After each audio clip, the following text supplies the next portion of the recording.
Hello friends, આ લેક્ચરમાં આપણે તાપમાન પર આધારિત એકમો જે આપણે અગાઉ સાંદ્રતાને વિભાજિત કરેલું છે તાપમાન આધારિત અને તાપમાનથી સ્વતંત્ર, એમાં તાપમાન આધારિત જે રાશિઓ છે તેને આપણે અહીંયા વ્યાખ્યાયિત કરવાના છીએ. અને તેની પહેલા આપણે એ જોઈ લઈએ કે આપણે જે સૂત્રો યાદ રાખવાના છીએ એ સૂત્રોને યાદ રાખવા માટે એક સરસ શોર્ટકટ આપણે યાદ રાખી શકીએ છીએ કે જ્યારે પણ આપણે દ્રાવક કહીશું કે દ્રાવક, સૂત્રમાં જો દ્રાવક હશે તો એને આપણે 1 થી દર્શાવીશું. દ્રાવક એટલે કે એને 1 થી દર્શાવીશું અને એનો મતલબ શું કે જો દ્રાવકનું વજન હોય તો એને W1, દ્રાવકનું કદ હોય તો એને V1 આવી રીતે દર્શાવીશું. દ્રાવકનો અણુભાર હોય તો એને M1 એવી રીતે દર્શાવીશું. સેમ જો દ્રાવ્ય હોય તો દ્રાવ્ય પદાર્થને આપણે 2 વડે દર્શાવીશું. એનો મતલબ કે દ્રાવ્યનું વજન એને W2 વડે અને દ્રાવ્યનું કદ તો એને V2 વડે દર્શાવીશું. દ્રાવણને દર્શાવવા માટે આપણે 1 2 નહીં વાપરીએ, માત્ર આપણે સંજ્ઞા વાપરીશું એટલે કે WVA. એનો મતલબ કે આ જે W1 છે અને W2 છે, જો આ બંનેનો સરવાળો કરો તો તમને દ્રાવણ મળવું જોઈએ, કેમ કે દ્રાવક પ્લસ દ્રાવ્ય મળીને શું બને છે? દ્રાવણ. સેમ જો આ બંને કદનો સરવાળો કરો તો પણ શું બનવું જોઈએ? દ્રાવણનું કદ બનવું જોઈએ. પરંતુ અત્યારે આપણે આટલું યાદ રાખવાનું છે કે દ્રાવક માટે આપણે 1 સિમ્બોલ યુઝ કરીશું, દ્રાવ્ય માટે 2 યુઝ કરીશું, જેનાથી સૂત્ર યાદ રાખવામાં આપણને ઘણી સરળતા રહેશે. ચાલો સ્ટાર્ટ કરીએ છીએ. આપણને પહેલો એકમ આપણે લખેલો હતો અને એ હતું મોલારિટી.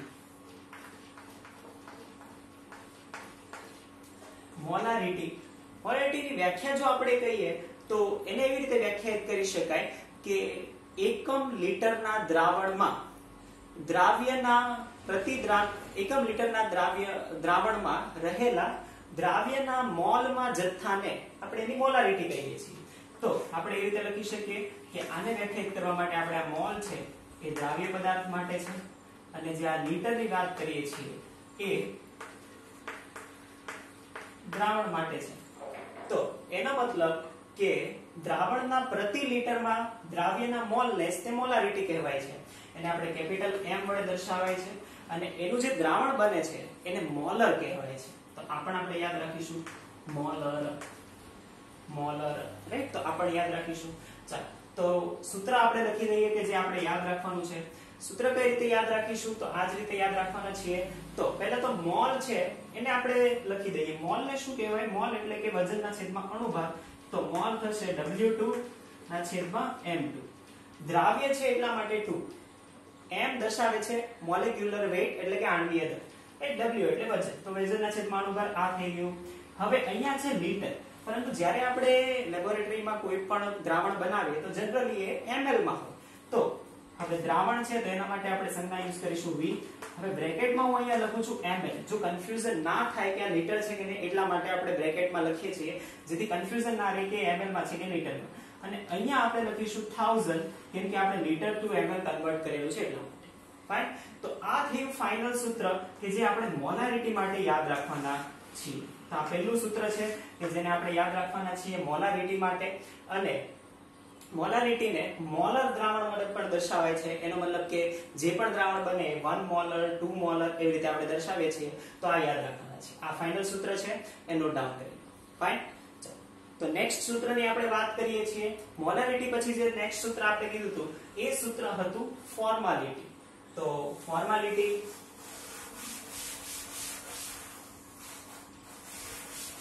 ફોર્માલિટીને વ્યાખ્યાયિત કરી દઈએ.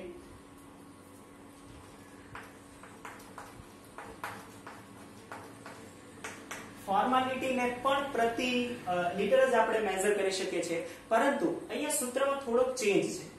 જે સૂત્ર આપણે લખેલું હતું W2 into 1000 divided by અહીંયા હતું M2 એટલે કે દ્રાવ્યનું આણ્વીય દળ.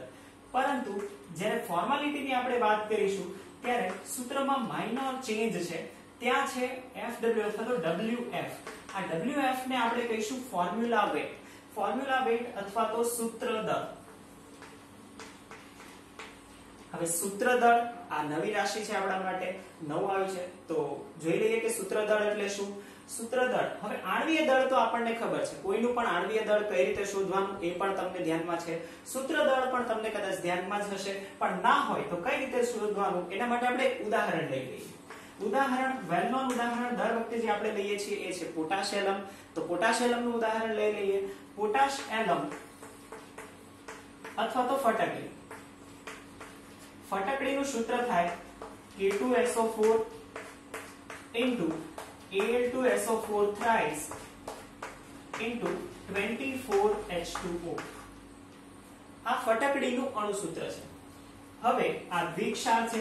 જો આનું આણ્વીય દળ કાઢીએ તો તમે આણ્વીય દળ કાઢી શકો છો. Potassium 39, sulphur 32, oxygen 16, aluminium 23, again SO4, H2O 18. તો આનું ટોટલ કરશો તો તમે આને ગણીને કાઢી શકો છો.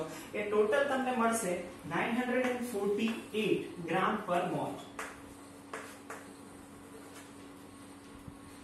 જે પોટાશ એલમ છે એનું વજન આટલું થવું જોઈએ, આણ્વીય દળ આટલું થવું જોઈએ. એનો મતલબ આના માટે એમ લખી શકીએ કે M2 આવ્યું આપણી પાસે 948. હવે જે આ ફોર્મ્યુલા વેટ છે, સૂત્ર દળ છે, એ કઈ રીતે નીકળે? તો અહીંયા આપણે એવું કહીશું કે આપણે આમાંથી કોમન લઈશું. તમે વિચારો આમાંથી કોમન કેટલું આવી શકે છે? આયનોના સ્વરૂપમાં વિચારીએ તો આને કોમન કેટલું લઈ શકીએ? તો આપણે એવું કહી શકીએ કે આમાંથી સામાન્ય આપણે બે કાઢી શકીએ. બે સામાન્ય કાઢીએ તો આ રીતે બને.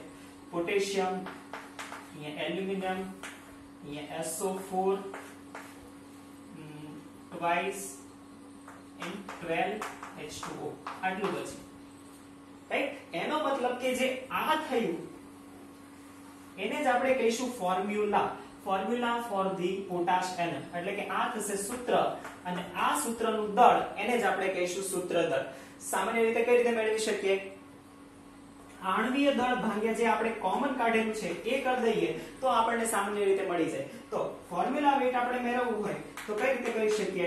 આ જે છે એને આપણે સૂત્ર દળમાંથી જે કોમન આણ્વીય દળમાંથી જે કોમન આવ્યું છે એના વડે ડિવાઈડ કરીએ. એટલે કે 948 છે એને 2 વડે ડિવાઈડ કરીશું તો આપણી પાસે આવશે 474.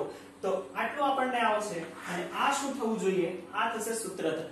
હવે ઘણીવાર પ્રશ્ન થાય કે શું સર બધા જ માટે સૂત્ર દળ મળી શકે છે? શું બધા જ માટે ફોર્માલિટીને વ્યાખ્યાયિત કરી શકાય છે?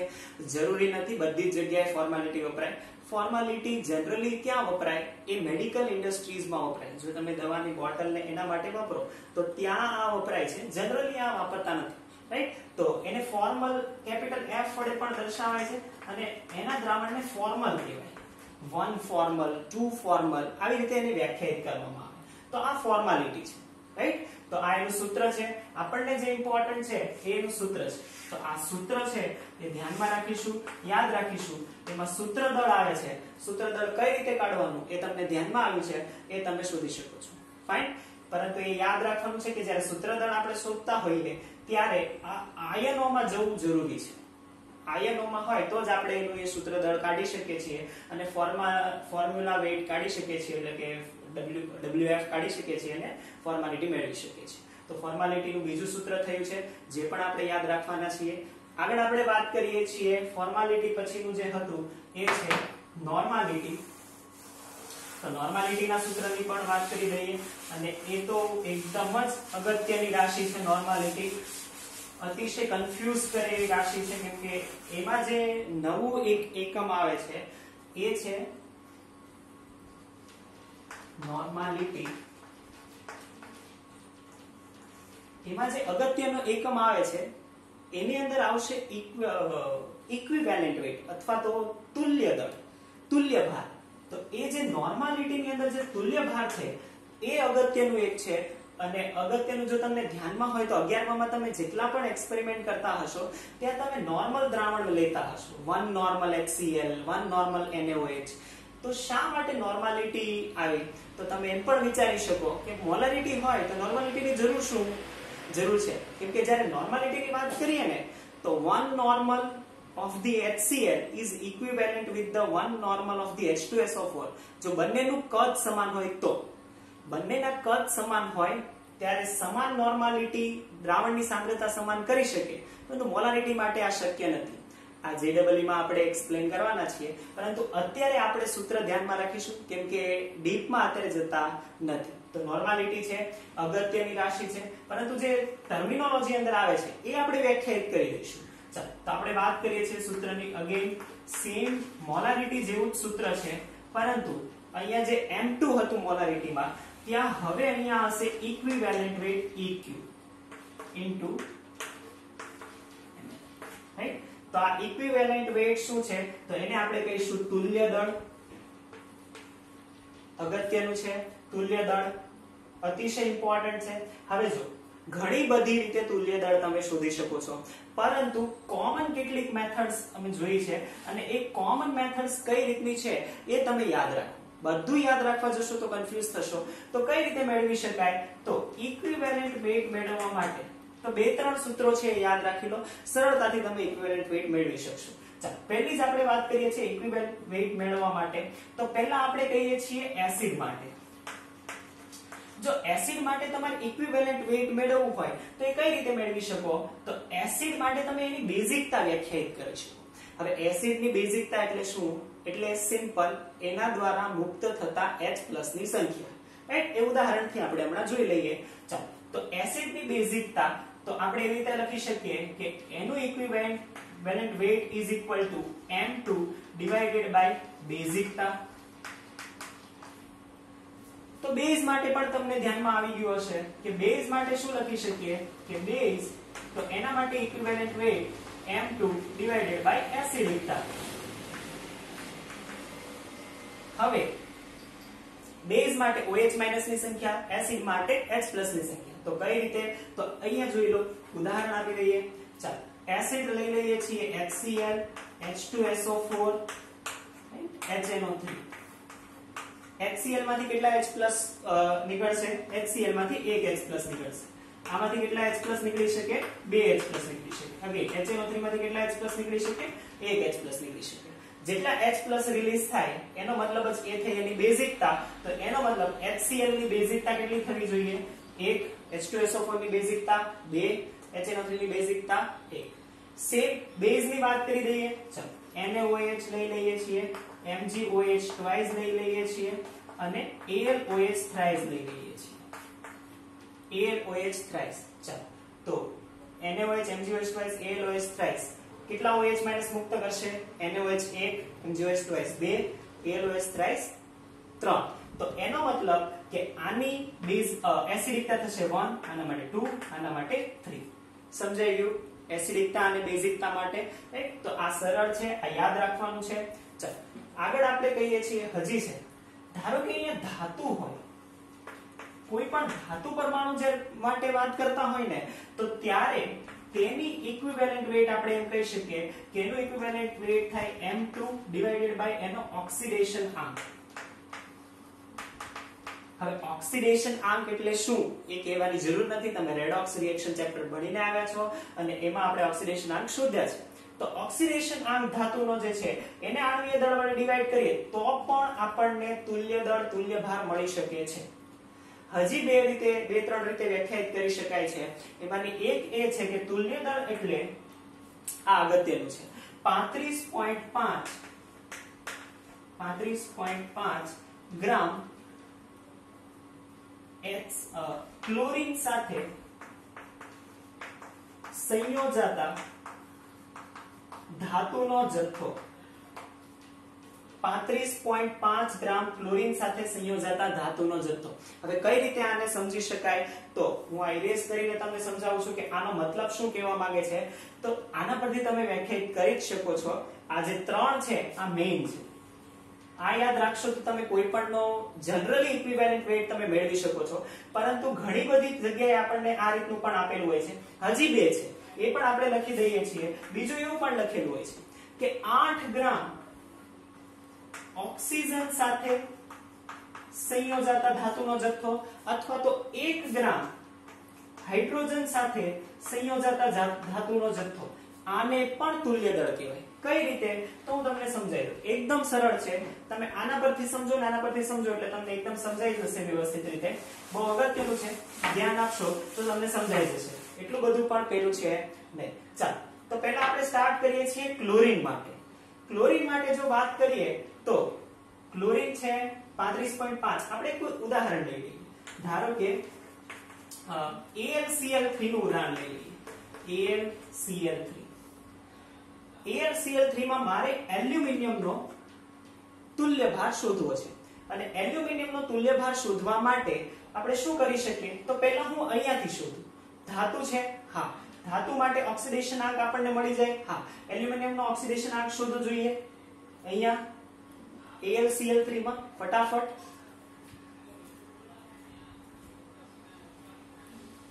ઓકે, +3. હા, ઓલમોસ્ટ બધાને ધ્યાનમાં આવી ગયું હશે. ઓક્સિડેશન આંક થાય +3. ચાલો, એલ્યુમિનિયમનો હવે અહીંયા મને આણ્વીય દળ કહેશો. એલ્યુમિનિયમ 27, એલ્યુમિનિયમ 27 ધાતુ માટે શોધીએ છીએ તો એનું ઇક્વિવેલન્ટ વેટ એમ કહી શકીએ કે આ કેટલું થવું જોઈએ? 27/3, રાઈટ? એનો મતલબ કે ધાતુના ઓક્સિડેશન આંક પરથી આપણે મેળવ્યું. હવે આપણે આના પરથી મેળવીએ છીએ 35.5 ગ્રામ વાળી જે વાત કરી છે એના પરથી. ધારો કે અહીંયા શું કહે છે કે ઇક્વિવેલન્ટ વેટ એટલે શું કે 35.5 ગ્રામ ક્લોરીન સાથે સંયોજતા ધાતુનો જથ્થો. અહીંયા જુઓ, આ કેટલો છે? 27 ગ્રામ. વિચાર, 27 ગ્રામ ધાતુનો જથ્થો કેટલા ક્લોરીન સાથે સંયોજાયેલો છે?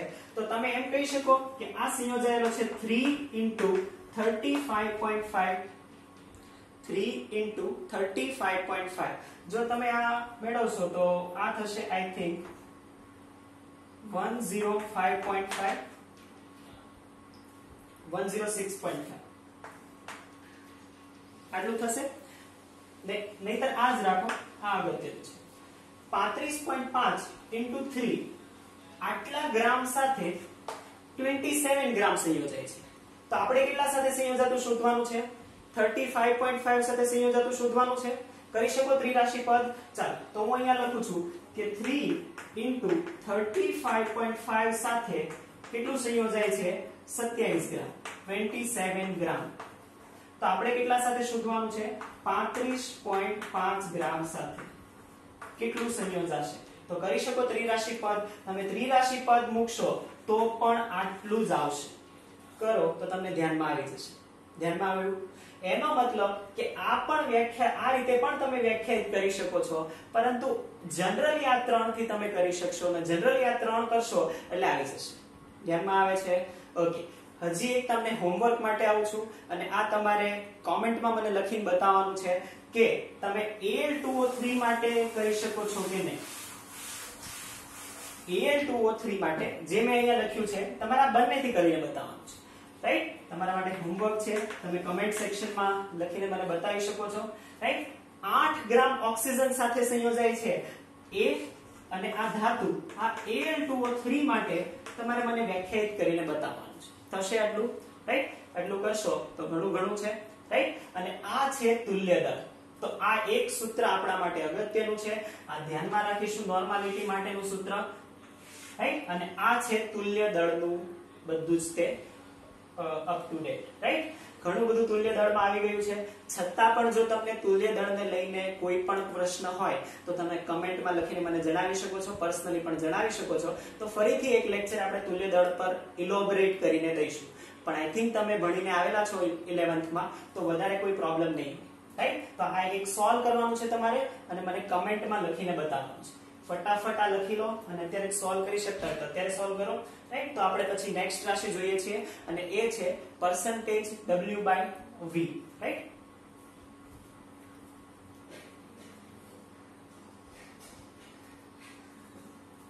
ઓકે,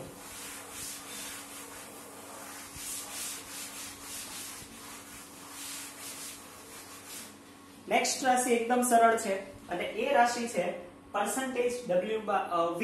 પહેલા જોઈ લઈએ છીએ. ચોથી રાશિ છે percentage V/V. હવે આનું સૂત્ર એકદમ સરળ છે પરંતુ એને સમજવાનું બહુ અગત્યનું છે. એકવાર સમજી જશો તો ધ્યાનમાં આવી જશે. ચાલો, અતિશય મહત્વનું છે. ચાલો, પહેલા આપણે કહી દઈએ છીએ કે આનું સૂત્ર શું થાય. તો V2 હવે તમને ધ્યાનમાં આવી ગયું હશે કે V2 એટલે શું? દ્રાવ્યનું કદ. હવે જ્યારે પણ percentage ની વાત કરીએ તો બધું ml માં હોય, રાઈટ? અને આ દ્રાવણનું કદ પણ ml માં into 100. પરંતુ અહીંયા જ આપણે કીધું કે દ્રાવણનું કદ એટલે શું? દ્રાવ્ય અને દ્રાવક બંનેને એડ કરીએ તો શું બનશે?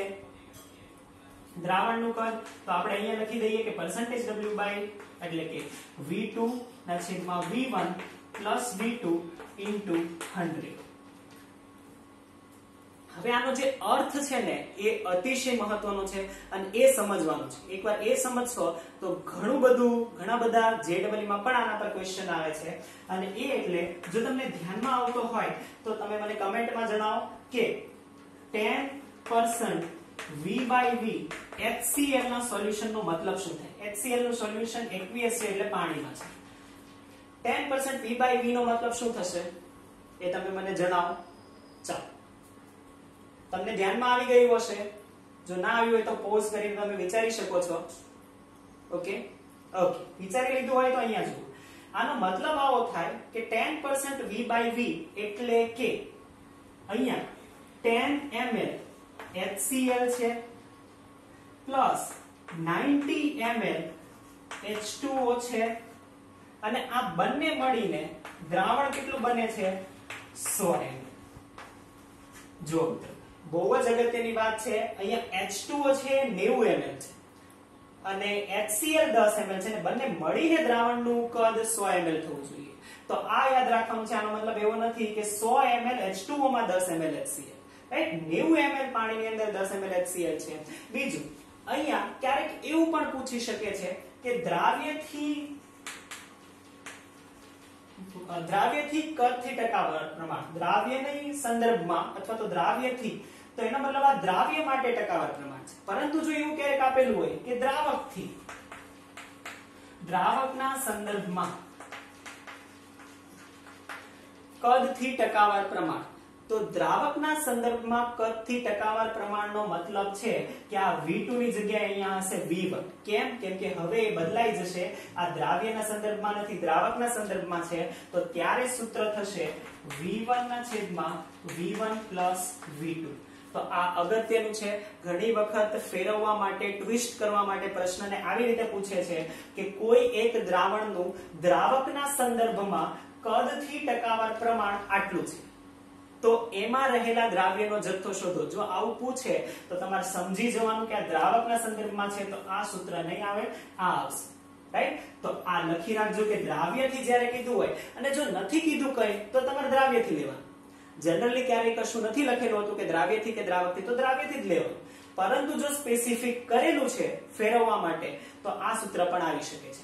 તો અગત્યનું છે %W/V. આ પણ નોટ ડાઉન કરી લો. આ દ્રાવક માટે છે એ પણ નોટ ડાઉન કરી લો અને આ એનો અર્થ છે એ પણ નોટ ડાઉન કરી લો. અતિશય અગત્યનું છે, રાઈટ? અને સેમ %W/V નું સૂત્ર એ આપણે જોવાના છીએ.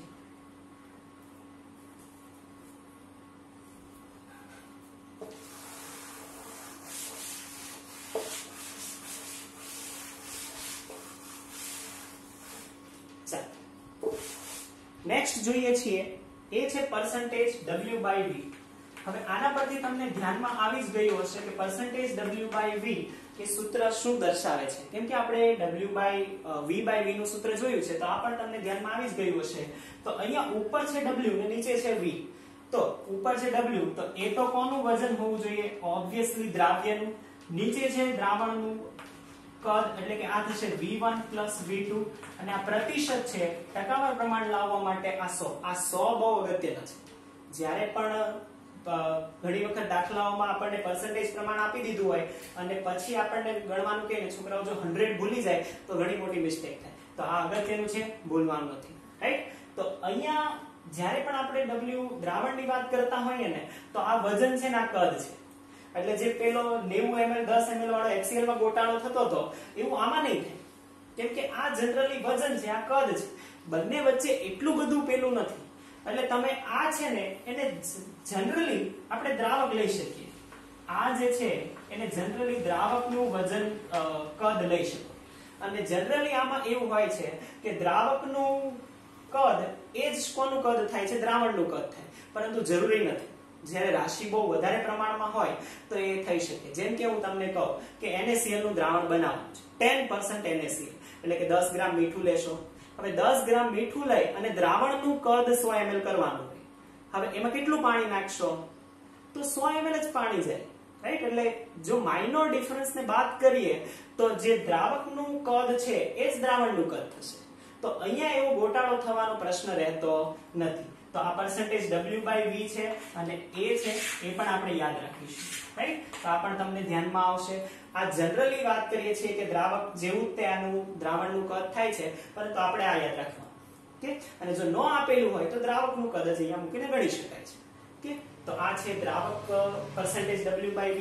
અને છેલ્લી જે રાશિ છે એ પણ આપણે જોઈ લઈએ અને એ છે પાર્ટ્સ પર મિલિયન.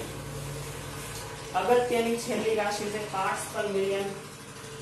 હવે પાર્ટ્સ પર મિલિયન ના બહુ બધા સૂત્રો છે, અતિશય સૂત્રો આપેલા છે તમને, into 10⁶ કરીને ગ્રામ પર મિલીલીટરમાં આપેલા છે. પરંતુ હું તમને એક સૂત્ર યાદ રાખવાનું સજેશન કરીશ. આપણે જે તાપમાન આધારિત એકમમાં ppm જોવાના છીએ એ ppm છે વજન કદથી ppm. એટલે કે ઉપર જે હશે એ દ્રાવ્યનું વજન હશે અને નીચે હશે એ દ્રાવણનું કદ હશે. હું જે સૂત્ર તમને યાદ રાખવાનું કહીશ હું એ કહીશ કે આ સૂત્ર તમે યાદ રાખો, દ્રાવ્યનું વજન મિલીગ્રામમાં અને દ્રાવણનું કદ લીટરમાં. તો તમારે જે યાદ રાખવાનું થશે એ થશે મિલીગ્રામ પર લીટર. કેમ આ યાદ રાખવાનું કહું છું? કેમ કે જો તમને યાદ હોય તો 11માં આપણે મિલીગ્રામ ને ગ્રામમાં ફેરવતા, મિલીલીટર ને લીટરમાં ફેરવતા શીખેલા છીએ. તો તમે આ ફેરવી તો સરળતાથી શકશો, અને જો તમે આને સરળતાથી ફેરવી શકતા હોય તો તમે ppm ગણી શકશો, રાઈટ? તો એ 10⁶ વાળું સૂત્ર કે ગ્રામ પર ml નું સૂત્ર, એ બધા સૂત્ર યાદ રાખવાની ઝંઝટ નહીં રહે. તો આ એક સૂત્ર યાદ રાખવાનું હું રેકમેન્ડ કરું છું તમને, એટલે તમે આ સૂત્ર યાદ રાખો. આ જેટલા 6 સૂત્ર છે એ વ્યવસ્થિત રીતે તમે નોટ બનાવો અને નોટમાં લખી રાખો. ફરીથી એકવાર આપણે એવું હોય તો બધા જ સૂત્ર નોટ્સમાં અપલોડ કરી દઈશું, પણ આ બધા જ સૂત્રો અગત્યના છે અને તમે બધાને નોટ્સ વ્યવસ્થિત તૈયાર કરી હશે એવી આશા રાખું છું. Thank you.